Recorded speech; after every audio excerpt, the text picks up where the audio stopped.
My friends, I am come back with part 2। So without wasting any time video start करते हैं। तो part 2 की starting में हमें सियोन दिखाई जाती है जो बोल रही होती है कि आजकल वैसे भी ओवरसाइज टी शर्ट का तो ट्रेंड है। तो हैजी सियोन से बोलती है कि कल रात भी तुम लोग असाइनमेंट पे काम कर रहे थे। तो सियोन बोलती है कि तुम अचानक से ये सब क्वेश्चन क्यों पूछ रही हो। तो हैजी बोलती है क्योंकि कल मेरी जुनसू से बात नहीं हो पाई थी। तो सियोन बोलती है कि अब मुझे पता चला, वैसे मैं तुम्हें बता दूं कि मैं उससे मिलती रहती हूँ, हफ्ते में कम से कम मैं उससे 2-3 बार तो मिल ही लेती हूँ, लेकिन अचानक से तुम ये सारे क्वेश्चन क्यों पूछ रही हो, और अगर तुम्हें कोई प्रॉब्लम है तो तुम भी हमारे साथ ग्रुप वर्क कर सकती हो। तो हैजी बोलती है कि मैं वैसे भी ग्रुप वर्क को अवॉइड करती हूँ क्योंकि ये सब मेरे बस की नहीं है। तो सियोन हैजी से बोलती है कि मैं तुम्हें नोट्स दे दूंगी जो मैंने जिनसू के साथ मिलके बनाया है, और इतना बोल के वो वहाँ से चली जाती है। उसके जाने के बाद हैजी युनजे के पास कॉल करती है जहाँ युनजे उसे बताती है कि कोई भी ग्रुप वर्क नहीं कराया जाता, और वैसे भी हमारी अटेंडेंस इतनी मैंडेटरी नहीं है। अब हमें हैजी जुनसू के घर पे दिखाई जाती है जहाँ हैजी को पता चल चुका होता है कि जुनसू उससे इतने टाइम से झूठ बोल रहा होता है। अब हमें दिखाया जाता है जहाँ हैजी जा रही होती है, जुनसू उसके पीछे आता है और उससे बोलता है कि मुझे मेरे बात को एक्सप्लेन करने दो। तो हैजी बोलती है कि मुझे जाने दो क्योंकि अब मेरे पास कुछ भी सुनने के लिए नहीं बचा है। जुनसू हैजी से बोलता है कि ये सब एक गलतफहमी है। तो हैजी बोलती है कि इसमें क्या गलतफहमी, और क्या तुम्हें मेरे पीठ पीछे ये सब करने में बहुत मजा आ रहा था, और वैसे भी अब हमारे पास कुछ भी बात करने के लिए रहा नहीं। तभी वहाँ पे सियोन आ जाती है और बोलती है कि जब कुछ रहा ही नहीं तो तुम यहाँ से चली क्यों नहीं जाती। तो हैजी बोलती है क्या तुम्हारे अंदर बिल्कुल भी शर्म नहीं है। तो सियोन बोलती है कि इसमें शर्म की बात क्या है क्योंकि तुमसे पहले मैं उसे लाइक करती थी। तो हैजी बोलती है क्या, और इतना बोल के हैजी वहाँ से चली जाती है। उसके जाने के बाद जुनसू फ्रस्ट्रेट होकर बोलता है क्या इन सब में मेरी गलती थी। अब हमें हैजी क्लब में दिखाई जाती है जहाँ पे वो बहुत ज्यादा ड्रंक होती है और एक लड़के से बोलती है क्या तुम मेरे साथ करना चाहोगे। तो वो लड़का बोलता है कि तुम पागल तो नहीं हो चुकी। अब हमें हैजी काउंटर पे दिखाई जाती है जहाँ वो ड्रिंक पे ड्रिंक करे जा रही होती है, और अब बोलती है कि उसने मुझसे बोला था कि जैसी मैं हूँ वो मुझे वैसा ही पसंद करता है, लेकिन उसने मुझसे क्यों ब्रेकअप कर लिया क्योंकि मैं उसके साथ सो नहीं पाई। अगर हम एक दूसरे के साथ नहीं सो इसका मतलब हम रिलेशनशिप में नहीं है।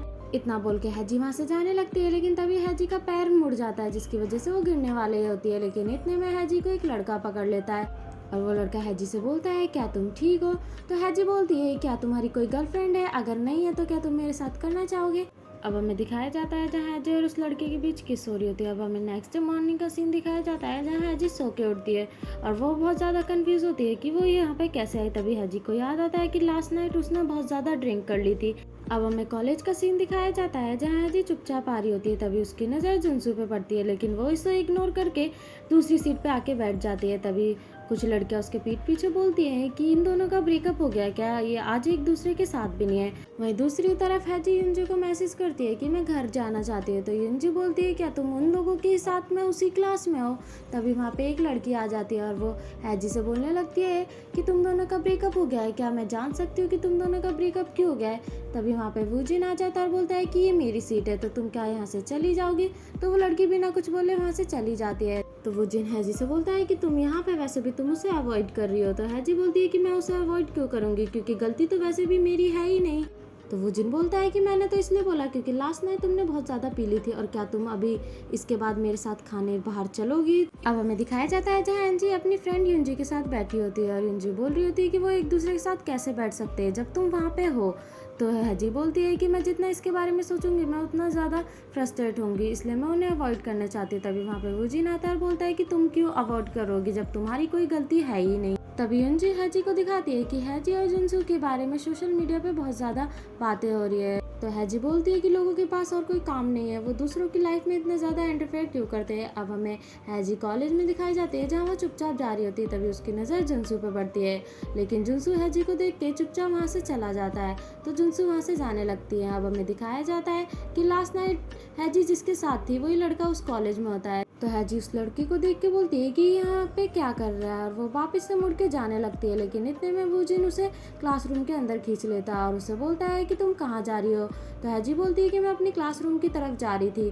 तो वूजिन बोलता है लेकिन तुम्हारी क्लास तो उस साइड है। अब हमें थोड़ी देर बाद का सीन दिखाया जाता है जहाँ हैजी बोल रही होती है क्या हम तीनों फिर से एक ही ग्रुप में, और यहाँ हमें दिखता है कि वो हैनबू और जुनसू से बोलती है। तभी हैजी हैनबू से बोलती है कि अगर मुझे पता होता कि तुम मेरे ही स्कूल में हो तो लास्ट नाइट वो सब कुछ नहीं होता। तो जुनसू बोलता है क्या तुम एक दूसरे को जानते हो। तभी हैनबू बोलता है क्या ये तुम्हारा बॉयफ्रेंड है।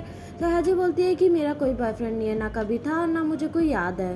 तो जुनसू बोलता है कि तुम ऐसा क्यों कह रही हो। तभी हनबू बोलता है क्या तुम मुझे अपना नंबर दे सकती हो। तो जुनसू बोलता है कि तुम्हें उसकी नंबर की क्या ज़रूरत है, वो भी असाइनमेंट के लिए, तुम उसे सोशल मीडिया पे ऐड कर सकते हो। लेकिन तभी हैजी हनबू का फ़ोन ले लेती है और बोलती है कि मैं औरों की तरह नहीं हूँ, मैं असाइनमेंट के टाइम पे असाइनमेंट ही करती हूँ। तभी हैजी जुनसू पे चिल्लाते हुए बोलती है कि तुम इतनी फिक्र क्यों कर रहे हो, जब तुम मेरे बॉयफ्रेंड नहीं हो। तो सारे क्लासमेट्स हैजी की तरफ देखने लगते हैं, लेकिन इतने में हैजी वहाँ से चुपचाप चली जाती है। अब हमें दिखाया जाता है जहाँ हैजी स्कूल से बाहर आ जाती है। तभी उसके पास हैनवू का कॉल आता है, लेकिन वो कॉल नहीं पिक करती। तो वहाँ पे हैनवू आ जाता है और हैजी से बोलता है कि तुम मेरा कॉल पिक क्यों नहीं कर रही हो। तो हैजी बोलती है कि मुझे जाने दो। तो हैनवू बोलता है कि मुझे तुमसे कुछ कहना है। तो हैजी बोलती है मेरे पास कहने के लिए अब कुछ नहीं रहा, और इतना बोल के हैजी वहाँ से जाने लगती है। तो हैनवू बोलता है अगर तुमने मेरी बात नहीं सुनी तो तुम्हें बाद में इसके लिए रिग्रेट होना पड़ेगा। तो हैजी बोलती है कि उस दिन कुछ भी नहीं हुआ था। तो हैनवू बोलता है कि मुझे ऐसा लगा कि तुम्हें टेंशन हो रही है कि उस दिन के लिए मैं तुम्हें रिस्पॉन्सिबल ठहराऊंगा। तो हैजी बोलती है कि हम ऐसे प्रिटेंड करेंगे जैसे उस दिन कुछ हुआ नहीं था, और मैं प्रोफेसर से कह के अपना ग्रुप भी चेंज करा लूंगी। तो हैनवू बोलता है लेकिन प्रोफेसर नहीं करेंगे, और यहीं पे हमारा पार्ट खत्म हो जाता है। तो मिलते हैं नेक्स्ट पार्ट में, जब तक के लिए बाय।